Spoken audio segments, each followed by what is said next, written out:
मित्रांनो, घरामध्ये एकदा बल्ब खराब झाला असता, मी दुकानात गेला असता इलेक्ट्रिकच्या. तिथं आपला मित्र होता. त्या मित्रानं मला सांगितलं की ब्लॉगर एक कुत्रा आहे आणि त्याला घसकटत चालतं आहे, ते रांगत चालतं आहे आणि लहान मुलं त्याच्याजवळ भरपूर बसलेले असतात आणि ते कोणाला चावत वगैरे काय नाही, तर त्याच्याबद्दल आपल्याला काय करता येईल का. तर म्हटलं ठीक आहे, मी काय तर करूया म्हणून त्या दिवशी संध्याकाळी मी त्या कुत्र्यापाशी गेलो आणि पुन्हा मग त्यानंतर काय काय घडलं ते या भागात पहा. डिग्रजचा कृष्णाकाठ पाहत चला आणि वेगवेगळे भाग दररोज येतात, तुमच्या मित्रांना देखील शेअर करत चला.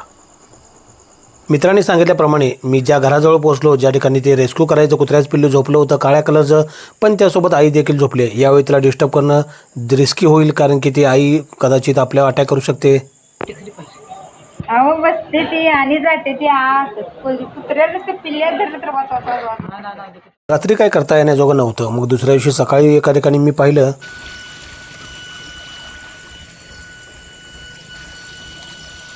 हा जो भोंगा वाजला आहे आणि रोड किल झालेला आहे मित्रांनो. एक कुत्रं त्या ठिकाणी रोड किल आणि साईडला बाजूने गटरीचं पाणी वगैरे जात आहे आणि 7चा बरोबर गावातला भाऊचा भोंगा झालेला आहे.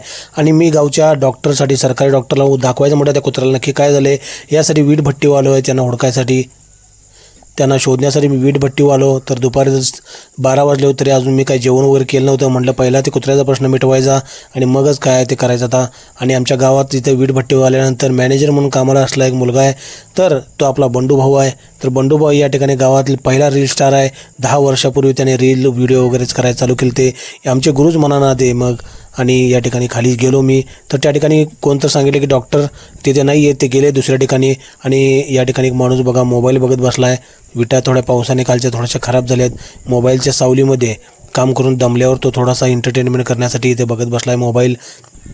डॉक्टर नाहीत म्हटले होते. खाली मगरीची 2 पिल्ले होती एका खड्ड्यामध्ये, तर त्यांना देखील रेस्क्यू करायचं होतं. एका खड्ड्यात अडकून पडली होती, पण त्यांना काय विचारलं एका माणसाला तर तिथे नव्हती. जाताना एक मुलगा दिसला, हा काय सावलीमध्ये गाणं बघत बसला आहे मोबाईलचं. लहान मुलं देखील एंटरटेनमेंटची गरज आहे बघा मित्रांनो. ती की मुलांना मोबाईलची किती सवय आहे. इतका लहान आहे तो, तर सावली करून बघायला आहे, कारण की उन्हात दिसणार नाही म्हणून ब्राईटनेस वाढवला आहे आणि सावली करून आपल्या स्वतःच्या सावलीमध्ये तो मोबाईल बघायला लागला आहे. या खड्ड्यामध्ये मगरीची पिल्ली होती, पण ते सध्या नाही आहेत, म्हणजे रेस्क्यू करून झालं आहे, त्यांना गेले आहेत ते. याला विचारूया तरी पण आपण. मगरीची पिल्ली बारकी माहिती नाही. जिन्नापा माहिती आहे. जिन्नापा त्या तिकडे आहे का? त्यांनाच विचारा तुम्ही. नाही, इकडे कुठं खाली खड्डा आहे म्हटले. तेवढं काय आम्हाला माहिती नाही. आम्ही काय येतोच आमचं काम बरं. आपण काम आम्ही जात नाही. चालतं, बघून तुम्ही. जिन्नापा तिकडे आहे काय? ना तिकडे भट्टी खड्डा मोठा हेच आहे ना. कुठलं बरं बघतो की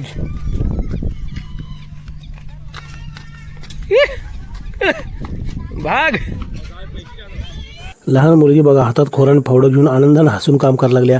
या खड्ड्यामध्ये थोडं पाणी होतं आधी आणि त्यामध्ये मगरीची पिल्ली अडकून पडली होती, पण ती रेस्क्यू झाली आहे. सध्या पाणी कमी झाले होते, ऑटोमॅटिक नदीमध्ये निघून गेले. त्यामुळे आता फक्त कुत्र्याच्या रेस्क्यूवर आपल्याला लक्ष देणार आहे मी. आणि मगाशी ते दाखवलं तुम्हाला मेलं कुत्रं, तर ते मित्रांनो वेगळं कुत्रं होतं, कारण की अजून रेस्क्यू करायचं कुत्रं पुढं आहेच. जांभळं काढला आहे ना, व्हिडिओ काढणार मी. या ज्या काकू आहेत त्यांना कोळी काकू म्हणतात आणि हे पुण्याला आपल्या मुलाकडं जांभळं घेऊन जायचं होतं, पण काढायला कोण नव्हतं. मग भाऊला सांगितलं तू काढ आणि आपण त्याचा व्हिडिओ देखील करूया.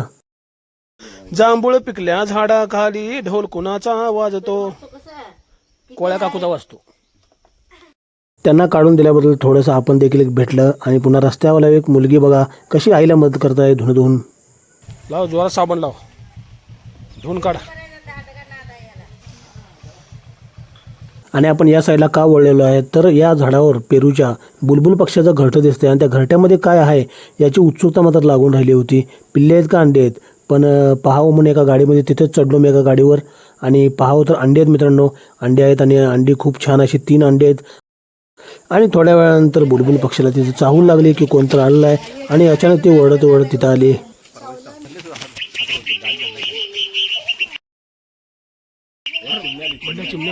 चिमणी अतिशय रागानं ओरडत असल्यामुळे मला मोबाईल नीट धरता आला नाही आणि अंड्यावर फोकस करता आला नाही, तरी देखील केला मी. आणि पुन्हा लगेच मी खाली उतरलो. मारले असते चिमणी टोचा बघा मला. एवढ्या खाली आहे नशीब समजा, कारण तुम्हाला इथनं सगळं क्लिअर दिसते नजाराने. उद्या पिल्ली झाली की त्याला ते भरवताना वगैरे सगळं क्लिअर दिसते. त्यामुळे कोणाला सांगा. होय आता परत पिल्ली होणार थोड्या दिवसानं. फक्त पोराने दमवू नका त्यांना. नंतर पिल्लू झाली की मी फोटो काढायला येणार आहे. लाल ड्रेसवाला आपला छोटा मित्र शौर्य आहे. त्यानं म्हटलं घरापाशी मी ब्लॉगर शेती केलेली आहे, तर पाहू तर तुझी शेती कशी आहे. तर याने 4 सरा मस्तपैकी 4 सऱ्या अशा लावलेल्या आहेत आणि यामध्ये काय तर टोकले वगैरे आणि साईडला पाणी देखील साठवायची व्यवस्था केलेली आहे. अशी विहीर केली टेक्नॉलॉजिकल आणि एवढं इथं बारीक शेत केले आणि असं मस्त वाटते बघ ना. आंब्या झाड बी लावले, हे नाळा झाड बी लावले. शेत कोणाचं आहे? किती गुंठे? किती गुंठे शेत आहे? अर्धा गुंठा बी नसेल. किती सारे आहेत बघ की 1 2 3 4 5 ते पक्क्याच तेवढं जरा देत नसतं. पण त्यात फळभाजी त्याला लावा काय तर. आणि मध्ये वांग टोकले. वांग पण आहे काय? मिक्स आहे. मग चालते. नंतर सगळं झालं मिक्स भाजी करा बरं का खायला तुम्ही.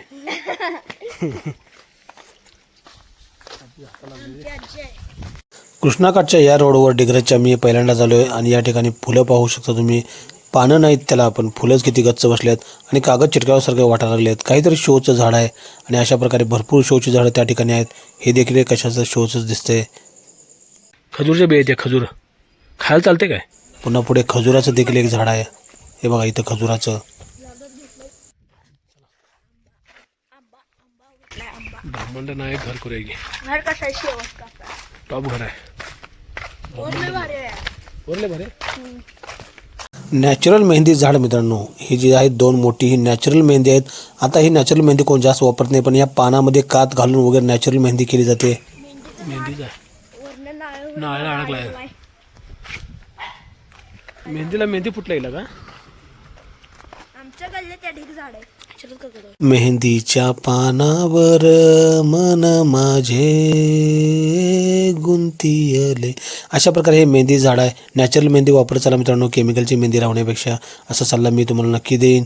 पण मी देखील सध्या नॅचरल वापरतोय कारण की मला देखील ते आवडतं. आणि एका घराच्या समोर 2 छोटे छोटे घरासारखे केले चिमणीसाठी घरटे खूप छान आणि आकर्षक. या चिंच झाडाला किती मोहर लागला आहे, किती भयानक अशा चिंचा लागतील असं म्हणून मी मोबाईलचा आपल्या मित्र शौर्यकडे दिला आणि म्हटलं तू कर ब्लॉगिंग आता. लागल्यात किती लागल्यात बघा, जर तुम्हाला दाखवतो बघा कशा आहेत चिंचा. आणि इकडं चिंचेच्या झाडाची मालिक इथं बसल्यात काय बघा, इथं बसल्यात काय तर करत बसल्यात. इथं असा रस्ता जातो आहे आतमध्ये. आतमध्ये रस्ता जातो इथं आहे. ब्लॉगिंग जरी मित्रांनो तुम्हाला असं वाटतं असेल की मी कुत्र्याला विसरलो, हा कुत्र्याचा भाग आहे, तर तसं नाही मित्रांनो. त्या दिवशी पूर्ण दिवसात काय झालं त्याचा हा भाग आहे. आणि मित्रांना घेऊन मी पुढे पाण्या टाकीजवळ गेलो आपल्या लहान मित्रांना घेऊन. तर काय लिहिले बघा, इथं पाणी आहे. एक जर तुटलाय त्याच्यात काय लिहिले बघा, इथं ग्रामपंचायत मौजे डिग्रज पाणी पुरवठा कडेल पाण्याची टाकी टँकर भरून घेऊन जाताना 500 लिटर टँकरला 200 रुपये आणि त्याखालील टँकरना 100 रुपये चार्जेस.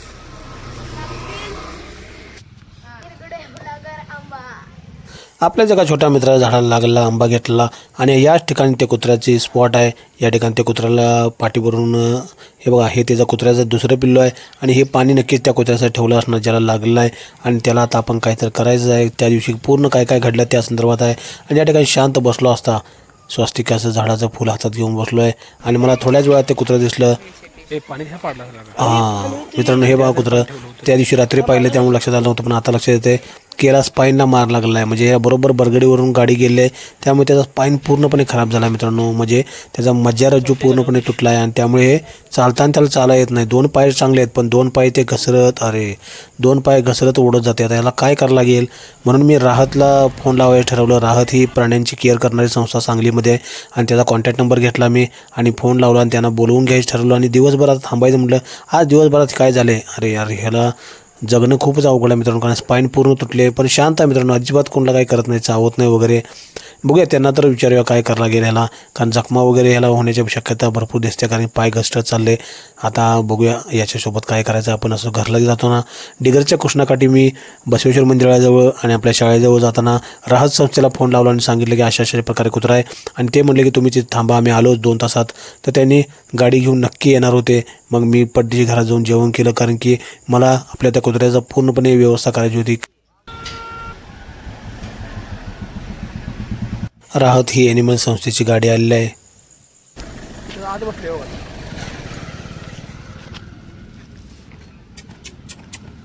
काय चावत नाही कोणाला काही नाही, पण इथं स्पाईनला ज्या काय तर झाले हो.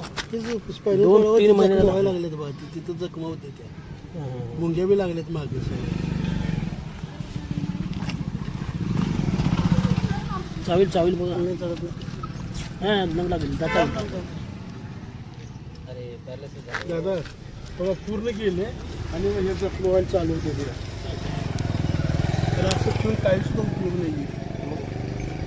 घरात कोण पाळत असेल तर, नाही तर काय उपयोग नाही असं ठेवून. पण आयुष्यभर असं आणि याला हार्नियाचा पण प्रॉब्लेम आहे. नाही त्याला कोण पाळत नाही हो. तर ते पायात हेच नाही अजिबात चालायला येत नाही त्याला. नाहीच बघा. ही आता ही घासून घासून का नाही ही जखमा होते, ही सांधे खराब होते ती. ते आत्ताच सुचलेत बघा किती. त्याचा पर्याय नाही मग आता काय करायचं. मी बोलवलं म्हणल्यावर राहत संस्थेला त्यांचं फॉर्म वगैरे सर्व काही भरलं आणि त्याला म्हणलं तुम्ही इंजेक्शन करून त्याला जखमेचं इंजेक्शन द्या की बरं भविष्यात बरं होईल असं असते. त्याला इंजेक्शन दिलं की जखमावर सर्व बरं होऊन देत. आणि पुन्हा त्याला आपण तिथे सोडून डिग्रजच्या कृष्णाकिनारी गेलो आणि म्हटलं त्याला त्याच्या नशिबावर सोडायचं. आपण फक्त आपलं कर्तव्य बजावले आणि डिग्रजच्या कृष्णाकाठी हे बघा पाणी शांत कसं वाहतंय. अशा प्रकारे वेगवेगळे भाग येत असतात. आता उद्या पहा हा भाग. खुश राहा, सुरक्षित राहा.